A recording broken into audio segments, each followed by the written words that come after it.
హైదరాబాద్ లో కన్సల్టేషన్ మరియు 3,500 రూపాయల colour Doppler test Avis hospitals లో ఉచితంగా పొందండి.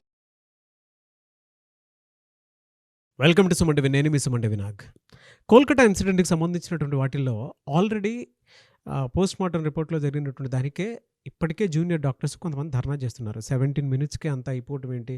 సో ఆ టైంలో జరిగినటువంటి కొన్ని కీలక అంశాలు కూడా బయటికి రావడం జరిగింది. ఆ షాకింగ్ ఫ్యాక్ట్స్ ఏంటి అండ్ దానితో పాటు కొంతమంది కనుక మనం చూస్తే ఈ కేసుకి సంబంధించినటువంటి వాటిల్లో కొన్ని కీలక అప్డేట్స్కి సంబంధించి ఎదురు చూసేటువంటి వాళ్ళకు కూడా సో కొన్ని జనరల్గా మనం చూస్తే అక్కడ ఒక విగ్రహం పెట్టారు, దానికి సంబంధించినటువంటి వాటిలో కొంతమంది అభ్యంతరం వ్యక్తపరుస్తున్నారని చెప్పేసి తెలుస్తూ ఉంది. అయితే ఎవరు ఏ విధంగా జరుగుతుంది అనేటువంటిది ఈరోజు మనతో పాటు హైకోర్టు అడ్వకేట్ రవీంద్రనాథ్ గారు ఉన్నారు. వారి మాటలో అడిగి తెలుసుకుందాం. Hello sir. హాయ్ అండి నాగరాజు గారు. ఒక చిన్న విగ్రహం లాగా పెడితేనే దానికి సంబంధించినటువంటి వాటిల్లో కొంతమంది రకరకాలుగా మాట్లాడటం, భిన్నాభిప్రాయాలు మాట్లాడుతూ ఉన్నారు. At the same time post mortem రిపోర్ట్కి సంబంధించింది అయితే కొన్ని కీలక విషయాలు బయటికి రావడం జరిగాయని చెప్పేసి తెలిసేది. ఏంటి సార్ అవి? నాగరాజు గారు, ఇప్పుడు మీరు అడిగినటువంటి ఏదైతే ప్రశ్న ఉందో దీనికి సంబంధించి ఒక ఆల్మోస్ట్ జడ్జిమెంట్కి అంటే ఏదైతే సీల్డ్ కవర్లో సిబిఐ వాళ్ళు రిపోర్ట్ ఇచ్చారు అని గతంలో మనం మాట్లాడుకున్నాం. దానికి సంబంధించి సిబిఐ వాళ్ళ ప్రొసీడింగ్స్ ప్రకారం అంటే సిబిఐ ఇంట్రాగేషన్ చేసే విధానం ప్రకారం కొంత ప్రొసీడింగ్స్ ఉంటాయి. ఫైనల్ కరెక్షన్స్ అంటారు. దాన్ని ఏమంటారు? కరెక్షనల్ మేనేజ్మెంట్ అంటారు. అంటే ఏంటంటే ఇప్పటి వరకు వాళ్ళు ఏదైతే ఇన్వెస్టిగేషన్ చేశారో, ఇంట్రాగేషన్స్ చేశారో, ఫైనల్గా ఒక డ్రాఫ్టింగ్ చేసుకుంటారు. అంటే ఫైనల్ రిపోర్ట్ చేసుకునేటప్పుడు కరెక్షనల్ మేనేజ్మెంట్ అని ఒక ఫైనల్ సిస్టమ్ చేసుకుంటారు. అంటే ఇప్పటివరకు మనం ఏదైతే ఇంట్రాగేషన్ చేశామో, ఇన్వెస్టిగేషన్ చేశామో ఇదంతా కరెక్ట్గా ఉందా లేదా అని సిబిఐ దర్యాప్తులో కీలకమైనటువంటి తుది ముగింపు గట్ట ఉంటారు. దీన్ని యాక్చువల్గా కరెక్షనల్ మేనేజ్మెంట్ అన్నటువంటి ఒక ప్రొసీజర్.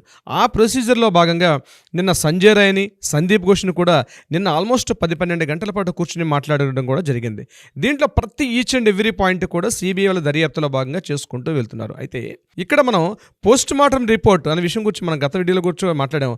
దాని మీద మనకు కొన్ని కీలక విషయాలు కూడా మన వెలుగులోకి వచ్చాయి. అయితే పోస్ట్ మార్టం రిపోర్టు ఎప్పుడు జరిగింది, ఎంత తొందరగా దాన్ని ముగించారు, దీని మీద Abhijit Mandal, Tala police station Abhijit Mandal force చేయడం, అదేవిధంగా సందీప్ ఘోష్ తన ఇన్ఫ్లుయెన్స్ ఉపయోగించి కూడా ఆ అటాప్సీ రిపోర్ట్ పోస్ట్ మార్టం చేసే విధానం మీద కొంత గందరగోళానికి దారితీశారని కొంతమంది జూనియర్ వైద్యాధికారులు కూడా ఒక రిపోర్ట్ ఇవ్వడం జరిగింది.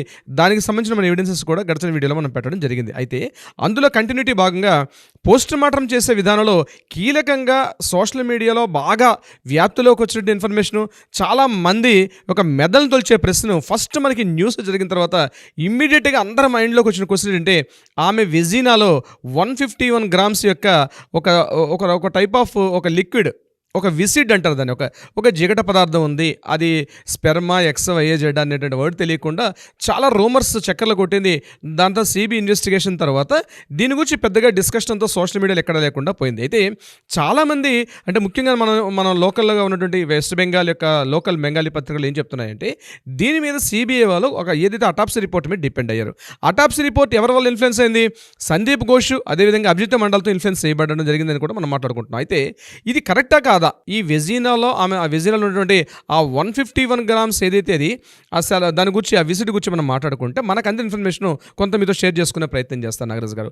దీని మీద కొన్ని కీలకమైన విషయాలు దొరికాయి. అంటే దాంట్లో ఏంటంటే అది ఇప్పటివరకు డౌట్ ఏంటంటే ఆ 151 mgనా లేకపోతే 151 గ్రామ్సా? 151 అని ఎందుకు కన్ఫర్మేషన్ ఉంది, అది 151 mgనా లేకపోతే 151 గ్రామ్సా అన్నది పోస్ట్ మార్టం రిపోర్ట్కి వస్తుంది. నిన్న సిబిఐ వాళ్ళ ఫైనల్ ఇప్పుడు నేను చెప్పిన కరెక్షనల్ మేనేజ్మెంట్లో దీని గురించి చాలా లోతుగా ఒక చర్చ చేయడం కూడా జరిగింది. దీని మీద ఇన్వెస్టిగేషన్ కూడా కొంత లోతుగా వెళ్ళారు. నెంబర్ 2, ఏదైతే ఎండో కెనాల్ సర్వైకల్ ఉంటుందో, మన బాడీలో ఉన్నటువంటి ఏదైతే ఆ బటక్ పార్ట్ ఉంటుందో ఎండో కెనాల్ సర్వైకల్ అంటారు, అక్కడ ఆ మధ్యలో ఉన్నటువంటి వెజినాలో ఉన్నటువంటి పార్ట్ అయితే అది అక్కడ ఉన్నటువంటి విసిడ్ అంటే బయట నుంచి తీసుకొచ్చేటువంటి కెమికల్ లేకపోతే హ్యూమన్ బాడీ నుంచి వచ్చినటువంటి ఒక పార్ట్. అంటే పోస్ట్ మార్టం రిపోర్ట్ వాళ్ళు మనకు అందించిన అంటే ఇన్ఫర్మేషన్ మనకు ఎలా తెలిసిందంటే పోస్ట్ మార్టం ఎట్లా చేస్తారు అనే విధానం మీద. యాక్చువల్గా బాడీలో ప్రతి ఇంటర్నల్ ఆర్గాన్ కూడా ఒక వెయిట్ ఉంటుంది. ఫర్ ఎగ్జాంపుల్ లెఫ్ట్ కిడ్నీ అనుకోండి, లెఫ్ట్ కిడ్నీ ఆల్మోస్ట్ ఒక 82 గ్రామ్స్ ఉంటుంది సార్, 88 గ్రామ్స్ ఉంటుంది లెఫ్ట్ కిడ్నీ అని. రైట్ కిడ్నీ మాత్రం 82 గ్రామ్స్ ఉంటుంది. ఇట్లా ప్రతి పార్ట్ కూడా. అలాగే లివర్ 1134 గ్రామ్స్ వెయిటేజ్ ఉంటుంది. అంటే బాడీలో పోస్ట్ మార్టం చేసేటప్పుడు ఈచ్ అండ్ ఎవ్రీ ఒక్క పార్ట్ కూడా వెయిట్ని చూస్తారు. అంటే బిఫోర్ మర్డర్కి ఆఫ్టర్ మర్డర్కి ఏ యొక్క పార్ట్ ఇంటర్నల్ ఆర్గాన్ ఏమైనా డ్యామేజ్ అయిందా అన్న విషయమే చూస్తారు. ఇంకొకటి దీన్ని చేస్తున్నటువంటి భాగంలో ఒక విషయం తెలిసింది ఏంటంటే ఇక్కడ ఆమె యొక్క బాడీ మీద ఫ్రాక్చర్స్ కానీ డిస్లొకేషన్స్ కానీ ఎక్కడా లేదు. ఆ పార్ట్ దగ్గర నిల్ అని మాత్రం పెట్టడం జరిగింది. అంటే ఈమె ఒంటి మీద ఎటువంటి ఫ్రాక్చర్స్ లేవు.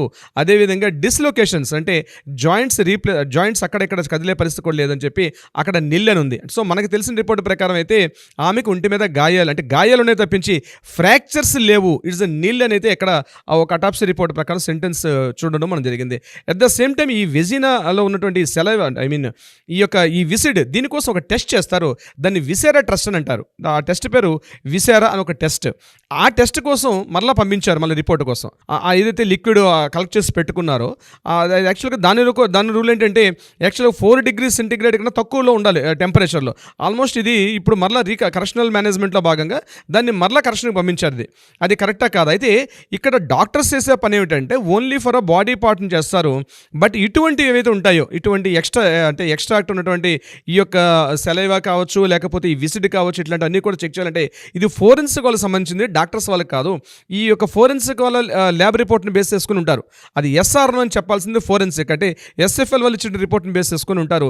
సో ఎస్ఎఫ్ఎల్ వారు ఏ రిపోర్ట్ ఇచ్చారు? సో ఈ పోస్ట్ మార్టం రిపోర్ట్లో ఎస్ఎఫ్ఎల్గా మీరు రిఫర్ చేశారని చెప్పారు తప్పించి అది ఎస్ఎఫ్ఎల్ నుంచి ఏ రిపోర్ట్ వచ్చింది ఇంకా కన్ఫర్మేషన్ అయితే రాలేదు. అయితే జనాల్లో ఉన్నటువంటి ఈ యొక్క డౌట్ ఏదైతే ఉందో అది 151 mgనా లేకపోతే 150 grams అంటే గ్యాంగ్ రేపు గురైందా లేకపోతే సింగిల్ పర్సన్ అటాక్ చేస్తాడా అన్న విషయం మీద అక్కడ కొంత కాన్స్పిరసీ ఉంది. బహుశా అది కూడా తొందరలోనే తెలిసే అవకాశం ఉంటుంది. పూర్తిగా అంటే సుప్రీంకోర్టు గైడ్లైన్స్ ప్రకారం కూడా టోటల్ రిపోర్ట్స్ అన్ని కూడా బయట పెట్టవద్దు. ఎందుకంటే కొంత కీలకమైన సాక్ష్యాలు తారుమారే అవకాశం ఉంటుందని సుప్రీంకోర్టు ఏదైతే కీలక ఆదేశాలు ఇచ్చారో అందులో భాగంగా వీటిని మాత్రం కొంత వాళ్ళు కాన్స్పిరసీ అంటే ఎటువంటి కాన్స్పిరసీ కాకుండా దాన్ని కొంత క్లోజ్ చేసే పని చేస్తున్నారు సిబిఐ వాళ్ళు. బట్ మీడియా యంత్రాంగం కొంతవరకు ఎంత అవకాశం ఉంటుంది అంత కలెక్ట్ చేసే పనిలో ఉన్నది దీనికి. బట్ ఇది మాత్రం ఇప్పటికీ కూడా ఒక డౌట్గా ఉండిపోయింది తప్పించి ఇది yes or no it's gang రేపా సింగిల్ పర్సన్ చెప్పడం అయితే జరగట్లేదు. ఎందుకంటే నేను సంజయ్ రాయ్ని at the same time Sandeep ఘోష్ని కూడా ఈ పర్టికులర్ మర్డర్ వచ్చే సుమారుగా మార్నింగ్ 10 o'clock నుంచి midnight 12 o'clock అంటే ఒక 12 గంటల పాటు విచారించడానికి కారణం కూడా ఏంటంటే దీనికి సంబంధించి విచారించారు. ఇది ఎస్ ఆర్ నో అంది మనకు కూడా తొందరలో తెలిసే అవకాశం ఉంటుంది. సో దిస్ ఇస్ ఒక కీ పాయింట్. సెకండ్ పాయింట్ మనం మాట్లాడుకోగలిగితే వెరీ ఇంట్రెస్టింగ్ పాయింట్ ఒకటి, ఇప్పటివరకు జూనియర్ డాక్టర్లు మాత్రమే సమ్మెలు చేస్తున్నారు.